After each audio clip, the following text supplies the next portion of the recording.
एक समय की बात है, एक बड़े और हरे भरे जंगल में तरह तरह के जानवर और पक्षी रहते थे। उस जंगल के बीचों बीच एक बहुत पुराना बरगद का पेड़ था। इस पेड़ पर चंचल नाम का एक कबूतर और उसकी पत्नी गिन्नी रहते थे। चंचल बहुत बुद्धिमान था और गिन्नी बहुत दयालु। दोनों अपनी छोटी सी दुनिया में खुश थे। इसी जंगल में श्यामा नाम की एक लोमड़ी भी रहती थी। श्यामा बहुत लालची और चालाक थी। वह हमेशा किसी न किसी बहाने से जानवरों और पक्षियों को धोखा देकर खाना हड़प लेती थी। एक दिन श्यामा को बहुत भूख लगी। उसने सोचा, अगर आज खाना नहीं मिला तो मैं भूख से मर जाऊंगी।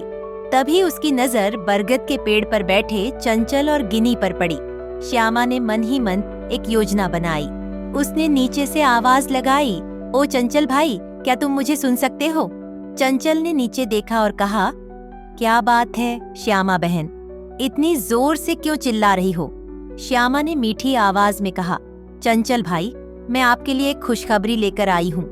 चंचल को श्यामा पर भरोसा नहीं था। उसने पूछा, क्या खुशखबरी है? श्यामा ने चालाकी से कहा, आज जंगल के राजा ने मुझे संदेश भेजा है। उन्होंने कहा है कि जो कोई भी सबसे स्वादिष्ट खाना लाएगा उसे इनाम मिलेगा।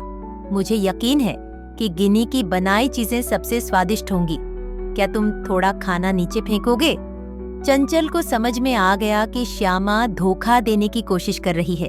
उसने गिनी की ओर देखा और कहा, गिनी, क्या तुम्हें लगता है कि हमें श्यामा की बातों पर भरोसा करना चाहिए?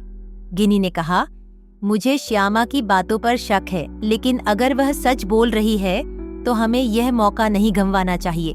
चंचल ने श्यामा को सबक सिखाने का फैसला किया। उसने श्यामा से कहा, ठीक है बहन, मैं तुम्हारे लिए खाना नीचे फेंकता हूँ, लेकिन क्या तुम मेरे लिए थोड़ा पानी लेकर आ सकती हो? मुझे बहुत प्यास लगी है।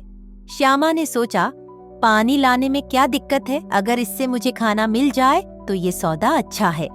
वह झट से पानी लाने चली गई। चंचल और गिनी ने जल्दी से एक योजना बनाई। उन्होंने खाना एक पत्ते में बांधकर ऐसा रखा कि वह सीधा श्यामा के ऊपर गिरे। जब श्यामा पानी लेकर वापस आई तो चंचल ने खाना फेंकने का नाटक किया। जैसे ही श्यामा ने मुंह खोला, पत्ते में बंधा खाना उसके सिर पर गिरा और वह पूरी तरह गंदे पत्तों और मिट्टी में लथपथ हो गई। गुस्से में श्यामा चिल्लाने लगी, तुमने मेरे साथ ऐसा क्यों किया? चंचल ने हंसते हुए कहा, श्यामा बहन, तुमने मुझे धोखा देने की कोशिश की, लेकिन मैं इतना बेवकूफ नहीं हूँ। अगर तुम अपनी चालाकी छोड़ दो तो जंगल के सारे जानवर और पक्षी तुम्हारे दोस्त बन सकते हैं। श्यामा को अपनी गलती का एहसास हुआ। उसने चंचल और गिनी से माफी मांगी और कहा, मैं आगे से किसी को धोखा नहीं दूंगी। उस दिन के बाद से श्यामा ने अपनी चालाकी छोड़ दी और जंगल के सभी जानवरों और पक्षियों के साथ मिलजुल कर रहने लगी। चंचल और गिनी ने उसे सिखाया कि ईमानदारी और मित्रता से बड़ा कोई गुण नहीं। हमें कभी भी लालच और चालाकी का सहारा नहीं लेना चाहिए। ईमानदारी और समझदारी से ही हमें सच्चा सुख और सम्मान मिलता है।